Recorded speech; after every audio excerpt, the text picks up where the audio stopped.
What is good, everybody? Welcome back to another episode of the Kevoo Bandzz Hoops podcast, man. Back at it again today, Monday, October 10th. I hope all you guys are doing well out there. Hopefully, all you guys are staying safe.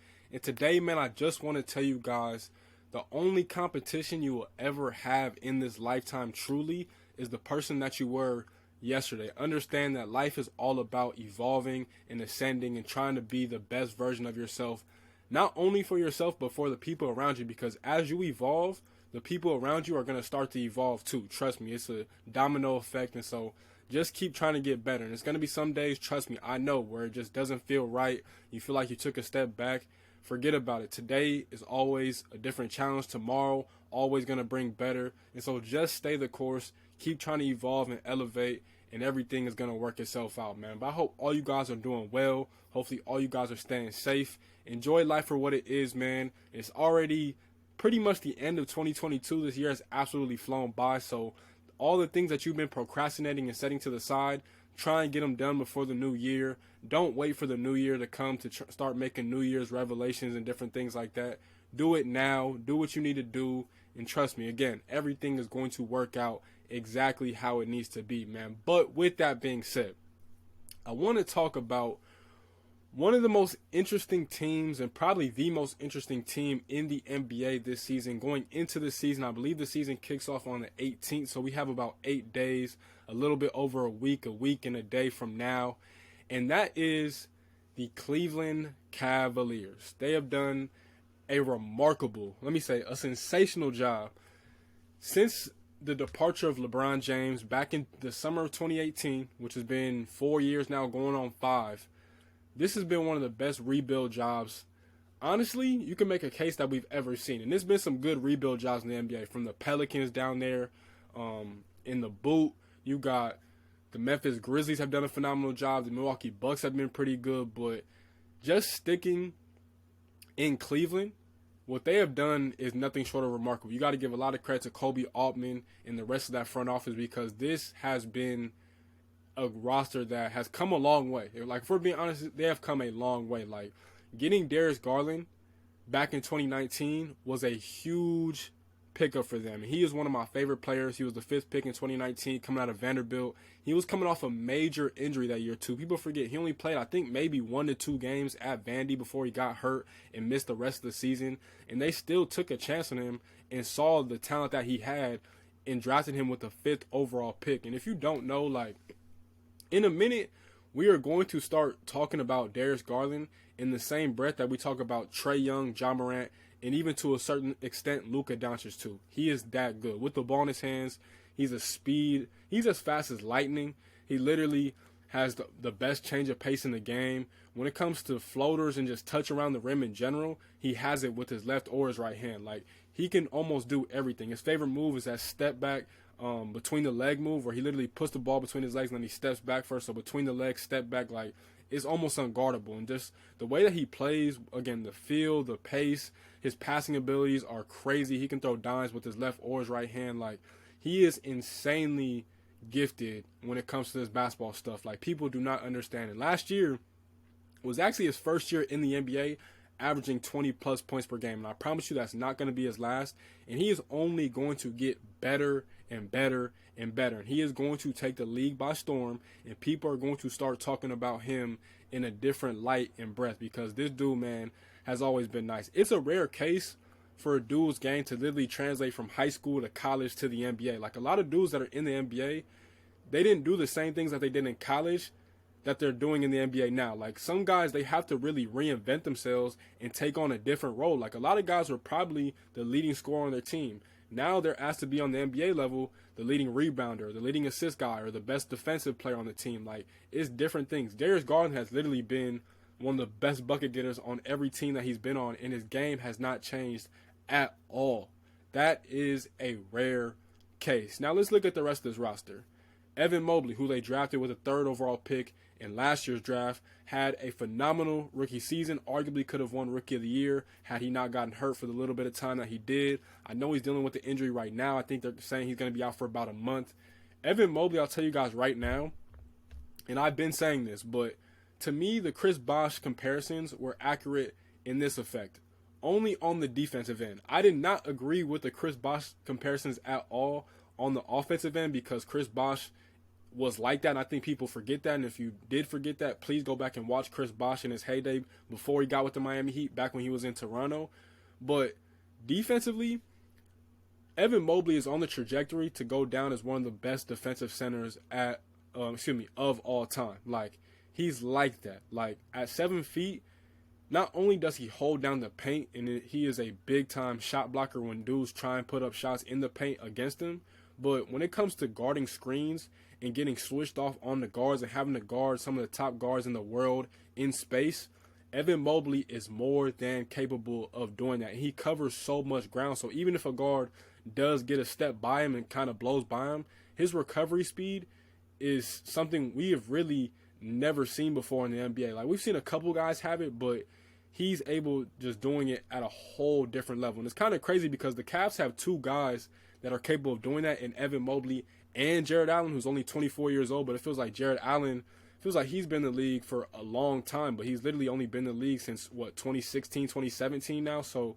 he's still young. They got him in that big deal that sent James Harden from Houston to Brooklyn. Somehow Cleveland was able to just snatch in there and steal Jared Allen from the Nets at the time, and I don't know why Brooklyn let him go, because Brooklyn for sure could use a guy like Jared Allen right now, but he's in Cleveland now, and he's going to be amongst one of the best front courts in the NBA this season and for the foreseeable future.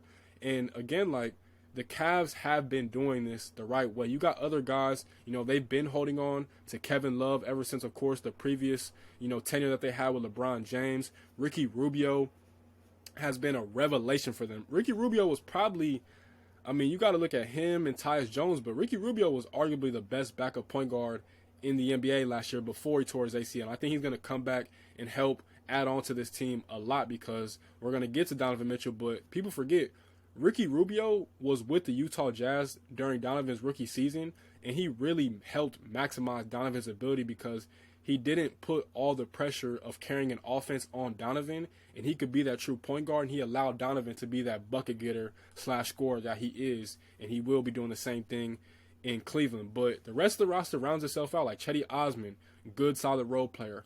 Isaac Okoro, it's going to be interesting. I've heard that his starting spot is up for grabs. I think it's him, Lamar Stevens, and Karis LeVert, and I think maybe Kevin Love are all competing for that spot. And if you're Okoro, like, you just got to be better. Like, defensively, you're good, but offensively, they're going to need you to hit those corner threes, those catch and shoot threes, because you have two guys that can go and get a bucket at will, and defenses are going to focus on them when it comes to scouting reports. So you got to be ready for your number to be called and for the ball to come to you and hit shots. I think he's only like a 31% three-point shooter as of right now in his short career. Again, he was drafted in 2020, if I'm not mistaken, or 2019.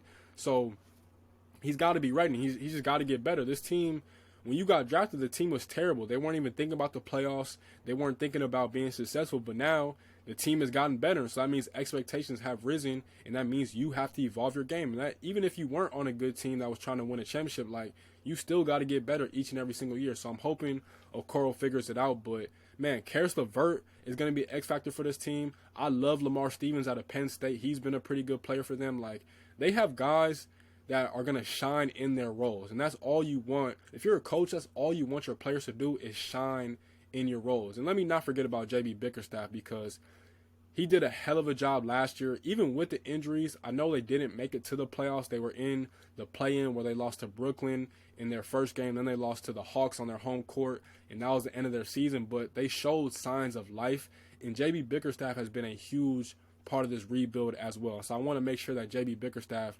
gets his credit. But again, like, this roster is solid. So now you add in a guy who I love in Donovan Mitchell. And I don't like all the disrespect that's been put on Donovan Mitchell's name, because what he did in his rookie season alone, coming into the league, being the face of a franchise, and then going to the playoffs and immediately being able to go toe for toe with Russell Westbrook, Paul George, and Carmelo Anthony, how many rookies can really say that they did that to that level? Maybe in the regular season some guys can make that claim, but for damn sure not in the playoffs. And Donovan Mitchell did that. And I don't want to get too much into the whole Utah situation between Donovan and Rudy and Quinn Snyder, but it just wasn't a good fit. Like, Quinn Snyder deserves a lot more credit for as much success as they had in the regular season, but what they were doing, it was too many moving parts that just really did not fit together. And I'm glad that they finally decided to blow it up. And Utah's going to go and try and tank for Victor Wembanyama or try and get Scoot Henderson. And that's good for them. But for Cleveland, getting a guy like Donovan Mitchell is huge for a whole bunch of different reasons. The first one is that you get to take off the offensive load that Darius Garland was carrying. And Donovan Mitchell eases up all of that right off the bat because that's what he's built to do. He's a born bucket getter. He's been averaging, I think, like 20 points per game almost his entire career now, if I'm not mistaken. So he's going to do his thing. I think the biggest thing, this is the key thing about the Donovan Mitchell deal, is that he not only does he take off the burden for Darius Garland, but he takes off that burden from Evan Mobley because, as I mentioned with Evan Mobley, he is an elite defensive player. And even though he did average 15 points per game last year as a rookie, his game is not predicated on the offensive side. He's still really trying to find himself in his niche on the offensive side of the floor. Like, yes, he's a good lob catcher. His jumper's kind of weird, but he's 7 feet, so nobody in the league could really block it consistently. So it's kind of like, I don't even want to try and recreate it, but it's kind of slow. It's kind of like two motions, but he's still figuring it out. And that's the great thing about this Cavs team, is that their youngest players are nowhere near to the closest. They're nowhere close to the best versions of themselves. That's the beauty of this Cleveland Cavaliers roster. And their four best players, Darius Garland, Donovan Mitchell, Evan Mobley, and Jared Allen, none of them are even 27 years old yet. I think Donovan's the oldest, and I want to say he's 26. So they're all still, if they're not in their prime, they're on their way to their prime. So, like, again, Kobe Altman and the rest of this front office have done a remarkable job with this roster. And I want to say this, before I get you guys out of here, I have to say this because this is one of the main points that I wanted to make with this team, because in the offseason, NBA fans are bored. And so anything that happens, anytime Woj tweets a Woj bomb or Shams, breaks a tweet that breaks Twitter, like, NBA fans love to overreact. And so, like, when news breaks and they're not doing anything, NBA fans that is, they just like to say anything. And so when this news broke, a lot of people try to just downplay the Knicks because the Knicks, everybody thought they were going to get Spida. They didn't. It is what it is. But then you had everybody talking about the Cleveland Cavaliers are championship contending good. And I have to vehemently disagree with that, because as much as I love this team, as much praise as I just gave them, for them to go from a playing team a season ago, add in Donovan Mitchell, and then now we're going to call them a championship contending team, I can't go that far, because the thing about being a contender is that you have to be battle tested.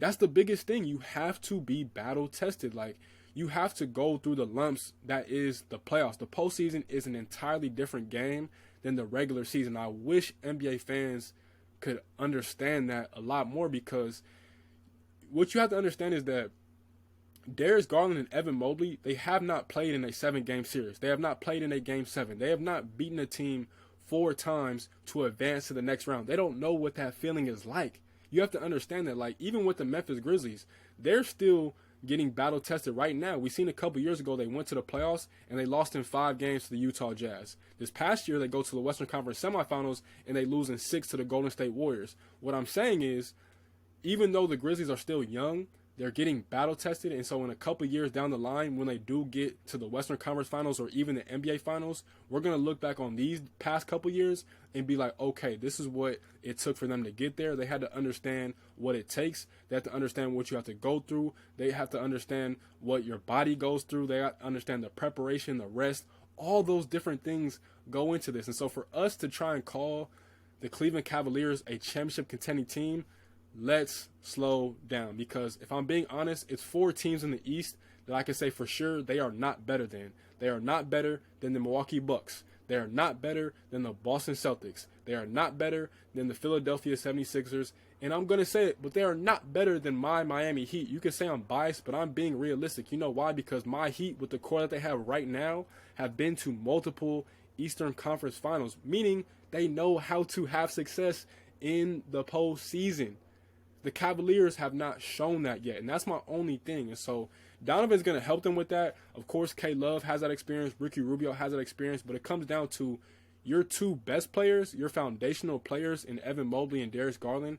they haven't been in that fire yet. They haven't been tested like that. Yeah, they're probably still holding on to the pain of defeat from the play-in last year, but they still got to understand the trials and tribulations that come with the playoffs. So let's just slow down when it comes to them being contenders. It's kind of like the Hawks. Like, I don't want to get too deep into this. I will later, but when the Hawks traded for DeJounte Murray earlier this summer, everybody was saying, oh, they got so much better, but that's to be determined. And I love DeJounte Murray. DeJounte Murray was one of my favorite players in that 2016 NBA draft.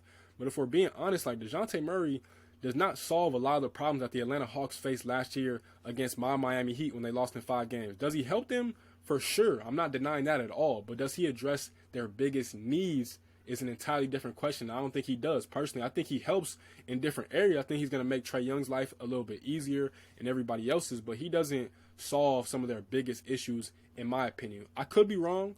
I'm just saying, I could be wrong about the Cavs not being contenders this year. I could be, but this is my opinion. I'm standing on it. It's how I feel. If you disagree, let me know. We'll talk about it. We'll get back to it. You know, time always reveals all, but I do like this Cleveland Cavaliers team. They are headed in the right direction. And I think in 2 years, they're going to be a legit contending team because they're going to have that playoff experience under their belt. They're going to know what it takes. They're going to understand that, again, the regular season is a completely different game than the postseason. And they're going to learn that sooner rather than later. But this team is going to be really good. They're going to be one of the funnest teams to watch in the league this year. It's going to be a lot of highlights out there in Cleveland. Their fans should be excited because they just have it. Again, Darius Garland is a star in the making. Evan Mobley is going to be one of them dudes. Jared Allen is only going to get better. And I think Donovan Mitchell, he's going to come out and be more motivated than ever because I feel like, I don't think he was necessarily mad, but I do think he was a little bit bothered that the Jazz decided to go in another direction and it didn't involve him. So we're going to see what happens with them. I think they're going to fall anywhere between a 3 seed and a 7 seed this year. And I'm saying that because they realistically can. And just because you're the 3 seed doesn't automatically mean that you're the third best team in the East, in my opinion. Like, for the past few years, the 1 seed has not represented the Eastern Conference in the NBA Finals. Like, that's not how it's gone. I think the last 1 seed out of the East was actually LeBron's Cleveland teams. As crazy as that sounds. Like, when Giannis and them won, they were not the 1 seed. I believe, I forget who, I think Philly was the 1 seed, if I'm not mistaken, that year. Last year, we were the 1 seed, the Miami Heat.